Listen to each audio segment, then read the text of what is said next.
Ahora, ¿cómo se reconocieron los libros del Nuevo Testamento? Pedro, el apóstol Pedro, reconoció que los escritos de Pablo eran escrituras. Y tenéis ahí, en su segunda carta, capítulo 3, versículos 15 y 16, él menciona los escritos de nuestro hermano Pablo, ¿no? Entonces menciona que Pablo había escrito de manera, bueno, en todas sus cartas dice que hay cosas que los indoctos, dice él, cosas que los indoctos tuercen, ¿no? Entonces, aunque eran difíciles de comprender, pero ya el propio apóstol Pedro reconocía que Pablo había escrito y eran cosas inspiradas de parte de Dios. De la misma manera, el apóstol Pablo reconoce que los escritos de Lucas estaban al mismo nivel que los escritos del Antiguo Testamento, y hay una evidencia clara de esto. En 1 Timoteo 5:18 dice Pablo, porque la Escritura dice, no pondrás bozal al buey que trilla, y, da otra cita, digno es el obrero de su paga. ¿De dónde saca esto el apóstol Pablo? Bueno, la primera cita la toma del libro del Deuteronomio y la segunda cita la toma de Lucas, capítulo 10 y versículo 7. Bueno, la toma de Lucas. Luego ya sabéis que la división por capítulos y versículos viene mucho tiempo, muchísimos miles de años después, ¿no? Bueno, mil y pico de años después, ¿no? De modo que Pablo lo que hace es igualar la escritura del Antiguo Testamento a la escritura de Lucas. Y le está dando cierta autoridad. Y está corroborando la autoridad que tiene el Evangelio de Lucas en este caso, porque está equiparando la escritura del Antiguo Testamento que él conocía de manera perfecta y que era la ley de Moisés, y al mismo tiempo la equipara a un nivel igual de inspiración y de autoridad que el Evangelio de Lucas. Así que Pedro, por un lado, reconoce que lo que Pablo había escrito era inspirado. Pablo también reconoce que lo que Lucas había escrito también era inspirado. Y lo que hablábamos hace un momento también, las cartas se compartían entre las iglesias para leerlas. Colosenses capítulo 4, versículo 16 nos dice, y cuando esta epístola, la de los Colosenses, haya sido leída en presencia de vosotros, haced que también sea leída en la iglesia de los laodicenses, y que vosotros leáis la de los de Laodicea, ¿no? Así que había un intercambio de cartas. Colosa recibe una carta, Laodicea recibe otra, y cuando la hayan leído, que se la intercambien, ¿no? Y aquí surge una pregunta. ¿Por qué no tenemos la carta a los laodicenses? ¿Y si tuviéramos esa carta, hubiera sido incluida en el canon? Posiblemente sí, porque era del mismo autor, del apóstol Pablo. Pero el Señor ha provisto en su providencia, y valga la redundancia, el Señor ha provisto en su providencia que no tengamos la carta a los laodicenses hasta este momento. ¿Quién dice que con los descubrimientos que se están haciendo, con las excavaciones arqueológicas que se están haciendo, algún día se descubra la epístola a los laodicenses, ¿no? De modo que no será después incluida en el canon, porque ya el canon está cerrado, pero quedará como un documento sumamente importante, ¿no? Quiero decir con esto que la circulación de las cartas que había en ese momento, pues era práctica común dentro de las iglesias, ¿no? Así que había esa circulación de cartas. También en 1 Tesalonicenses capítulo 5 y versículo 27 dice Pablo, os encargo solemnemente por el Señor que la epístola sea leída a todos los hermanos, ¿no? Así que imagínate al portador de la carta debajo del brazo, con el rollo debajo del brazo, y por donde quiera que fuera iba leyendo la carta a cada una de estas personas, ¿no? Por las diferentes iglesias. Así que esa gran circulación de las cartas del apóstol Pablo en este caso, pues era común en la iglesia primitiva. Pero hay un documento, un fragmento que se llama el fragmento Muratori o Canon Muratori, que data del año 170 después de Cristo. Este fragmento fue encontrado por un teólogo y anticuario llamado Ludovico Antonio Muratori, de ahí viene el nombre del fragmento Muratori, Ludovico Antonio Muratori, y él encontró este fragmento, y curiosamente este fragmento contiene una lista formal que enumera todos los libros del Nuevo Testamento excepto Hebreos, Santiago, las cartas de Pedro y tercera de Juan. Y por el contrario incluye el Apocalipsis de Pedro y el libro de Sabiduría de Salomón, pero añade y reconoce que no todos en la Iglesia aceptaban esos libros. Así que os quiero leer, en estos minutos que tenemos, os quiero leer algo del contenido de ese fragmento, porque todo el libro no está, simplemente un fragmento de este libro, ¿no?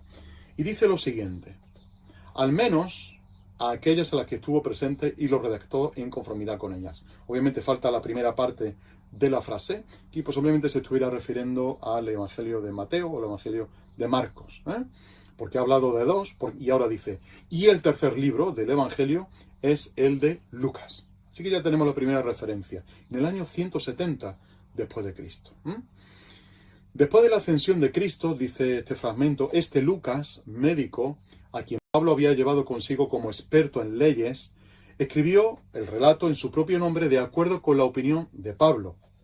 Él mismo, no obstante, nunca vio al Señor en carne y por tanto, en la medida en que pudo investigar el curso de los acontecimientos, comenzó a hablar desde el nacimiento de Juan. El cuarto evangelio, dice este fragmento, es de Juan, uno de los discípulos. Cuando sus compañeros discípulos y obispos le rogaron, Juan dijo, ayunad conmigo 3 días a partir de hoy, y que cada uno de nosotros refiera a los demás lo que le fuere revelado. La misma noche se le reveló a Andrés, uno de los apóstoles, que Juan, en su propio nombre, debía escribirlo todo, y ellos darían su conformidad. Por tanto, aunque parezca que se enseñan diferentes comienzos en los diversos evangelios, no es diferente la fe de los fieles, puesto que en todos ellos se ha declarado todo por un mismo espíritu principal, lo concerniente a su nacimiento, pasión y resurrección, su permanencia con sus discípulos y su doble venida, la primera en humildad, cuando fue rechazado, que ya tuvo lugar, y la segunda gloriosa con regia potestad, su regreso. No tiene nada de extraño, sigue diciendo este fragmento, pues, que Juan afirme tan frecuentemente cada cosa en sus cartas diciendo respecto, lo que hemos oído, lo que hemos visto con nuestros ojos, lo que hemos contemplado y palparon nuestras manos, estas cosas os escribimos.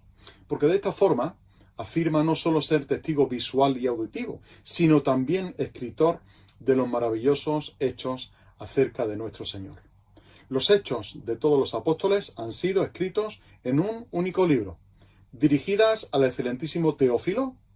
Lucas incluye una por una las cosas que se hicieron en su presencia, como muestra claramente omitiendo la pasión de Pedro y también el viaje de Pablo cuando se puso en camino dejando la ciudad para ir a España. En cuanto a las cartas de Pablo, ellas mismas muestran a aquellos que desean entender desde dónde y con qué motivo fueron enviadas. En primer lugar, dice este fragmento, escribió a los corintios prohibiendo el cisma y la herejía. Es lo que tenemos hoy día en nuestra carta de primera a los Corintios. Después a los Gálatas, prohibiendo la circuncisión. A los romanos les escribió una larga carta acerca del orden de las Escrituras e insistiendo en que Cristo era su tema principal.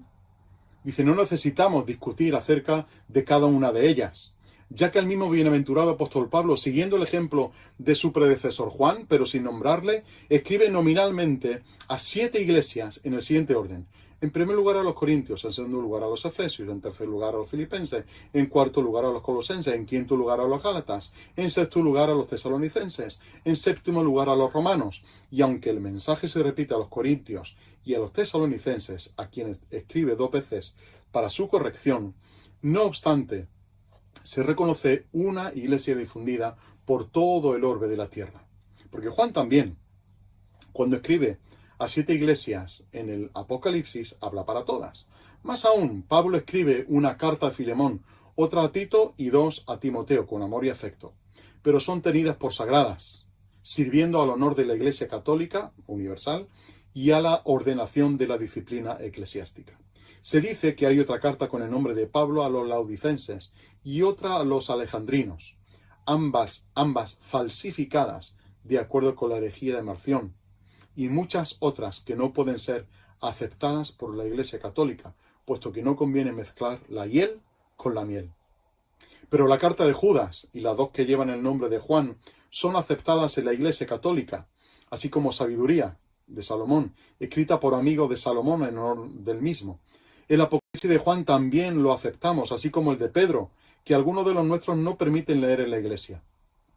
Pero el pastor de Hermas fue escrita por Hermas en la ciudad de Roma muy recientemente, en nuestros tiempos, cuando su hermano Pío ocupaba el sillón de obispo en la iglesia de la ciudad de Roma. Y por tanto conviene leerlo, pero no puede hacerse públicamente al pueblo en la iglesia ni incluirlo entre los profetas, puesto que su número está completo, ni entre los apóstoles, por haber terminado ya su tiempo.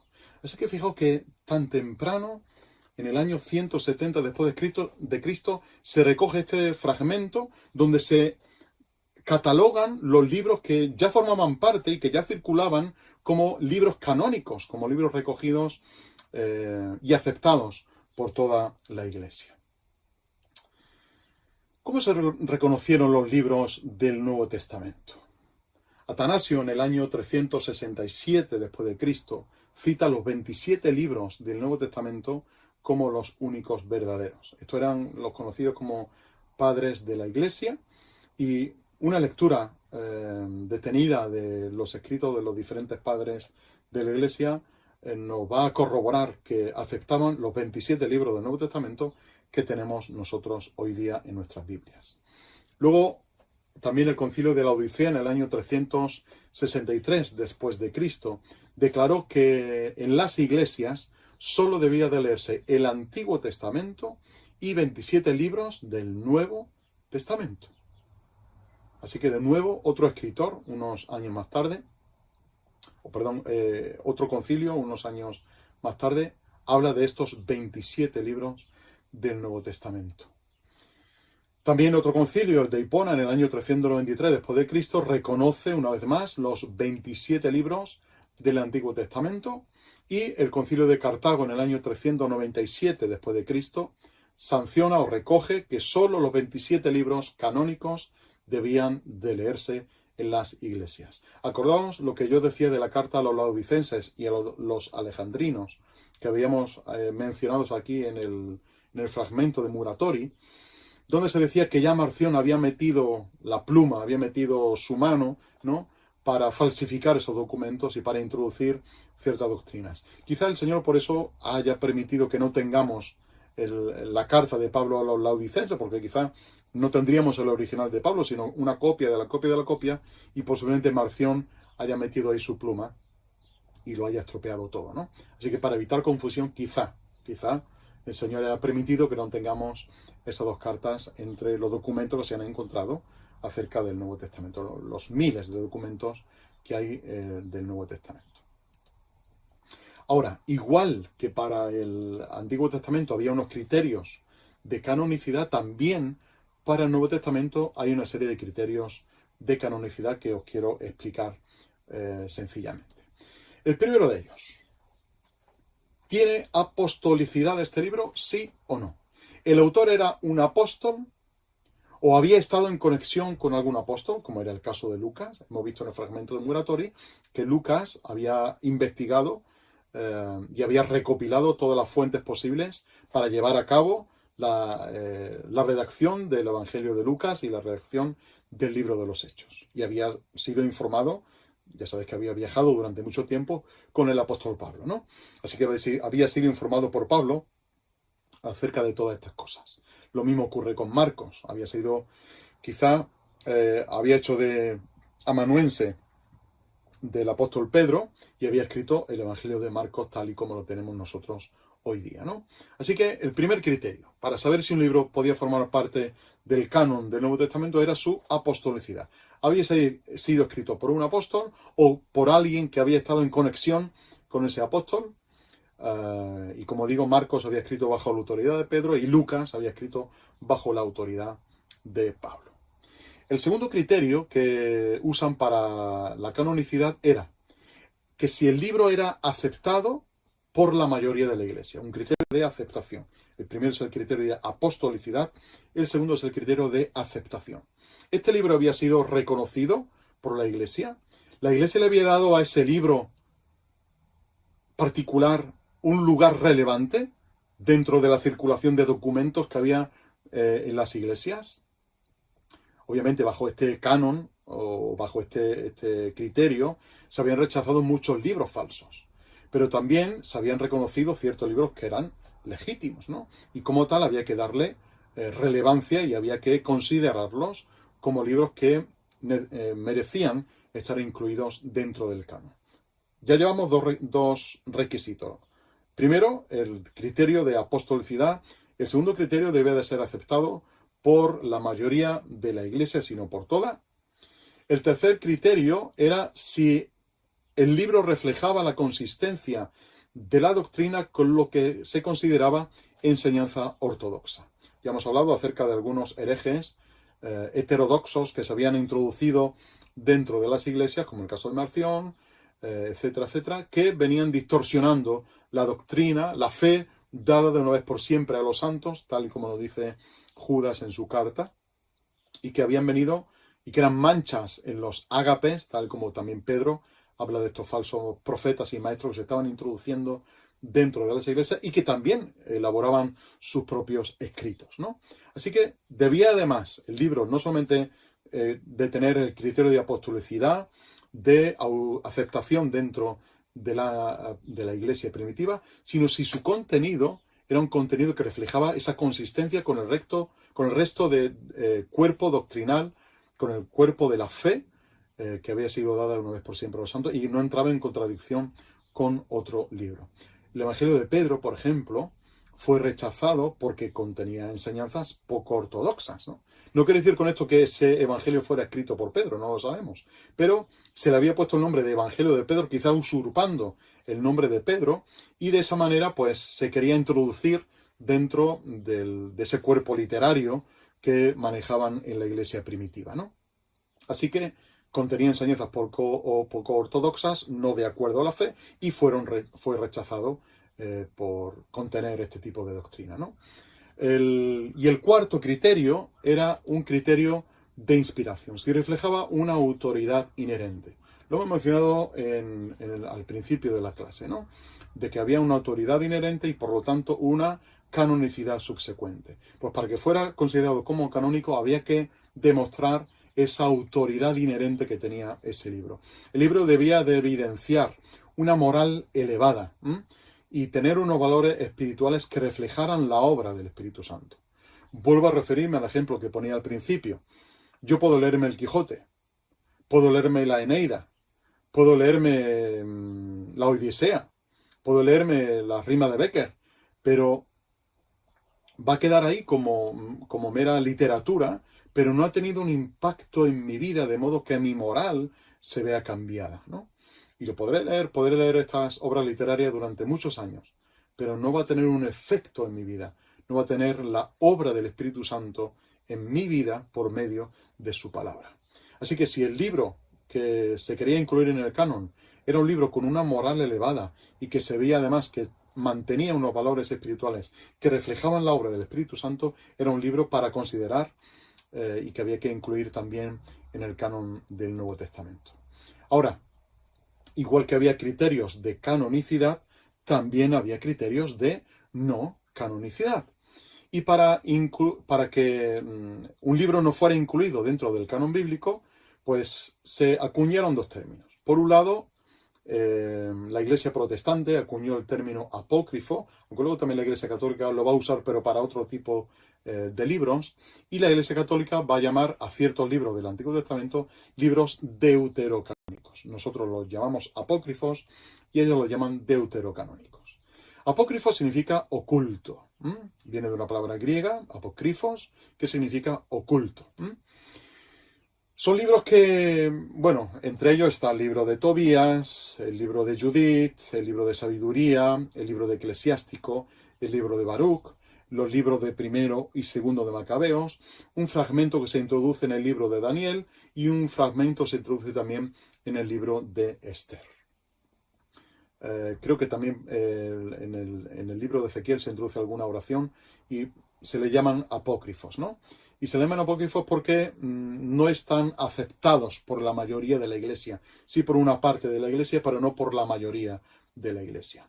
Por ejemplo, ¿por qué el libro de segundo de Macabeos, un libro histórico, Un libro que recoge, pues bueno, tiene datos históricos muy relevantes. ¿Por qué ese libro no está incluido dentro del canon? Si básicamente, pues es un libro histórico, como podría ser el libro de las crónicas o el libro de los reyes, ¿no? ¿Por qué no está incluido? Bueno, pues no está incluido por una razón muy sencilla. Fijaos lo que dice el propio libro de Segundo de Macabeos, ¿no? Cuando acaba el autor de escribir el libro, dice, yo termino aquí mi narración. Si está bien escrita y ordenada, esto fue lo que me propuse. Si es mediocre y sin valor, eso fue lo que pude hacer. Es que tú imagínate que tú ahora tienes ese versículo en tu Biblia, ¿no? Y que tú has aprendido mucho del Segundo de los Macabeos y piensas que eso es palabra de Dios inspirada. Y te encuentras que al final del libro el autor te salta con esto. Dice, bueno, tampoco lo que he sabido lo he puesto. No tenemos ningún escritor ni en el Antiguo Testamento ni en el Nuevo Testamento que diga, lo he escrito por escribir, o bien o mal, pero ahí está, ¿no? Eso no da credibilidad al libro. Eso no le da autenticidad al libro. Eso parece más bien una historia de cómic, ¿no? Por lo tanto, no se incluyó, o nosotros no lo incluimos dentro del canon nuestro por esa sencilla razón, porque tiene esa inconsistencia en su autoridad, ¿no? Diciendo, he hecho lo que he podido y da igual como esté hecho, ¿no? No, hay que demostrar la autoridad que viene de parte de Dios al escribir cada uno de los libros, ¿no? Eso, como digo, este concepto pues, le hace perder autoridad para que un libro pueda ser considerado como libro sagrado, ¿no? Los libros deuterocanónicos, deutero significa segundo, ¿no? El Deuteronomio, la segunda ley, deuterocanónico, del segundo canon. Hubo un primer canon que aceptó la Iglesia católica, pero luego más adelante en el Concilio de Trento se aceptaron otros libros aparentemente canónicos y que se incluyeron dentro de las Biblias católicas y que curiosamente Casiodoro de Reina introdujo también en la Biblia del Oso los libros deuterocanónicos. Después de la revisión que hizo Cipriano de Valera, cuando estudiemos la historia de la Biblia en español, veremos este tema, pero Cipriano de Valera tomó esos libros, considerados como deuterocanónicos, y los incluyó al final, como libros aparte, ¿no? Luego ya después, la Sociedad Bíblica Unida, pues decidió retirar esos libros de las publicaciones o de las diferentes ediciones de la Escritura, ¿no? Estamos hablando del año 1850 y poco. A partir de ahí ya nuestras Biblias no contienen los libros deuterocanónicos, que además venían clasificados como tales y venían al final como libros deuterocanónicos, que es cierto que pueden aportar cierto valor histórico, pero no tienen ese valor moral y esa inspiración que gozan el resto de libros de la Escritura, ¿no? Así que nosotros les llamamos apócrifos, la Iglesia Católica los llama deuterocanónicos. No son incluidos por esta sencilla razón. Una de ellas es porque tienen inexactitudes históricas y geográficas, ¿no? Te hablan de lugares que no existen, o te colocan una ciudad donde no corresponde, o a nivel histórico pues te hablan de personajes que no coinciden con la fecha, ¿no? Incluso hay personajes que eran leyendas y que no formaban parte de la historia real, que no había documentación de ellos en ningún sitio, ni nadie sabía nada de ellos, sino que eran pura invención del escritor. Y bueno, se habían incluido en estos libros, ¿no?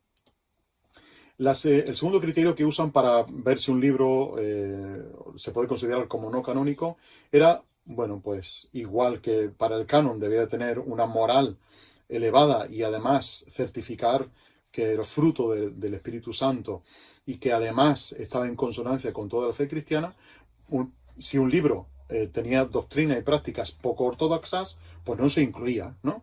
Entonces, algunos de estos libros que yo acabo de mencionar, del Antiguo Testamento, Tobías, Judí, etcétera, pues mencionan cosas que son poco ortodoxas, ¿no? Como la muerte de una persona de manos de Judí, en fin. Hay cosas que no suenan bien, ¿no? Entonces, se decidió que estos libros pues no iban a formar parte del canon de la Escritura. Jerónimo, el autor de la Vulgata Latina, refiere que los deuterocanónicos no eran parte del canon hebreo de los judíos, ¿no? Así que un autor tan importante, un traductor tan importante como Jerónimo, pues ya venía diciendo que esos libros los judíos no los tenían como inspirados, ¿no? ¿Y quién nos da a nosotros autoridad para decir que sí, que eran libros inspirados y considerarlos al mismo nivel que el resto de libros, ¿no? Decía que en el Concilio de Trento se decidió la inclusión de los libros deuterocanónicos, pero simplemente por una cuestión de rivalidad con la Iglesia protestante. Martín Lutero no había aceptado de ninguna manera estos libros, o no aceptaba de ninguna manera estos libros, aunque luego los incluyó en su traducción de la Biblia, pero él decía que no eran libros inspirados, ¿no? Y que no eran de la misma categoría que el resto de escritos del Antiguo Testamento.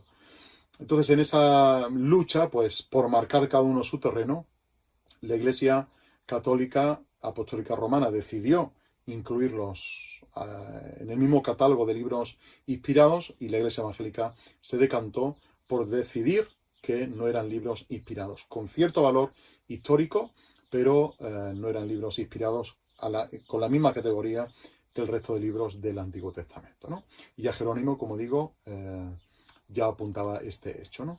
Y Cipriano de Valera ya distinguía también, lo veremos más adelante en la historia de la Biblia en español, Cipriano de Valera distinguía entre libros canónicos y libros apócrifos, ¿eh? Por eso los incluyó después muy al final.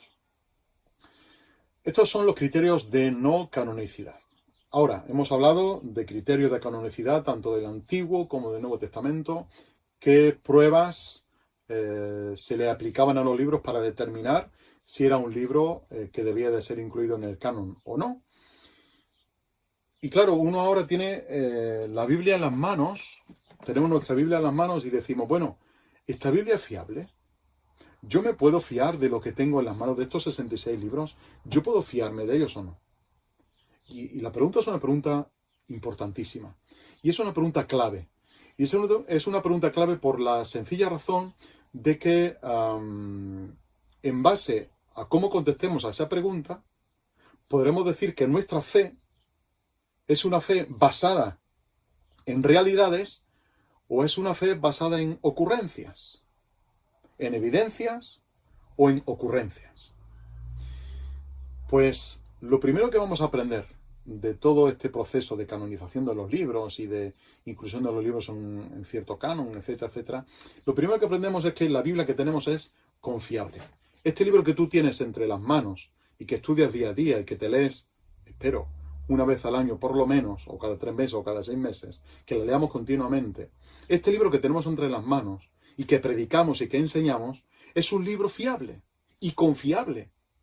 Es un libro que podemos defender plenamente si es un libro inspirado de parte de Dios. Y hemos demostrado a lo largo de toda esta sesión que efectivamente es un libro confiable. Porque a lo largo del tiempo se ha venido demostrando su fiabilidad. Y a lo largo del tiempo se ha venido demostrando que no hay nada que rebata fehacientemente los escritos, tanto del Antiguo como del Nuevo Testamento. Por lo tanto, es un libro fiable y confiable. La Biblia que tú tienes entre tus manos es una Biblia fiable. Fíate de ella. Primero, porque es palabra de Dios. Segundo, porque nuestra fe acepta la palabra de Dios. Pero en tercer lugar, como obra literaria, la Biblia es un documento fiable. Aparte de eso, de ser un libro fiable y confiable, nuestra fe no está basada en un libro recopilado de manera caprichosa. Como veis, para recopilar el canon del Antiguo Testamento y recopilar el canon del Nuevo Testamento, se aplicaron una serie de criterios muy escrupulosos para determinar si un libro debía de ser incluido o no. Así que no fue un capricho de 4, fue el consenso general a lo largo de los años de diferentes concilios, de diferentes teólogos que se juntaron para determinar el canon bíblico, y que ha venido demostrándose a lo largo del tiempo que el proceso que ellos siguieron era un proceso pues fiable en ese sentido, ¿no? Así que no fue de manera caprichosa el incluir los libros que tenemos, sino de manera escrupulosa se siguió todo un proceso y todo un procedimiento a lo largo del tiempo y con diferentes personas para sancionar y para decir que efectivamente son libros que merecen ser destacados como libros inspirados de parte de Dios. Pero además, el canon lo que hace es ratificar la autoridad que cada libro de la Biblia tiene. Lo hemos visto al principio.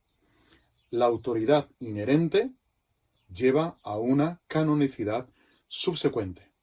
Eso quiere decir que el canon lo que hace es ratificar, evidenciar que los libros son inspirados por Dios, que los escritos que tenemos son palabra de Dios al 100%, que lo que tenemos en nuestras manos, queridos hermanos y hermanas, que lo que tenemos en nuestras manos es un documento plenamente fiable, que es un documento que viene ratificado por años y por millones de personas como libro inspirado de Dios.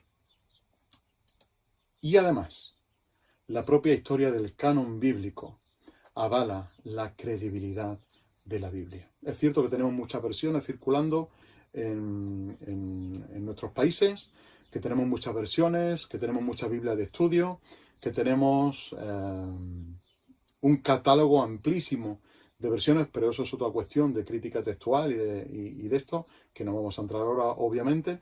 Pero la historia del canon bíblico, el hecho de que ya desde muy temprano, desde que se terminaron de escribir los libros del Nuevo Testamento, ya desde tan temprano venían ratificándose hasta casi recientemente, venían ratificándose que esos libros, que estos 66 libros que tenemos en nuestras manos son palabra de Dios, que no es el capricho de hombres, que no es algo inventado por hombres, sino que lo que tú y yo tenemos en nuestras manos es la palabra del Señor.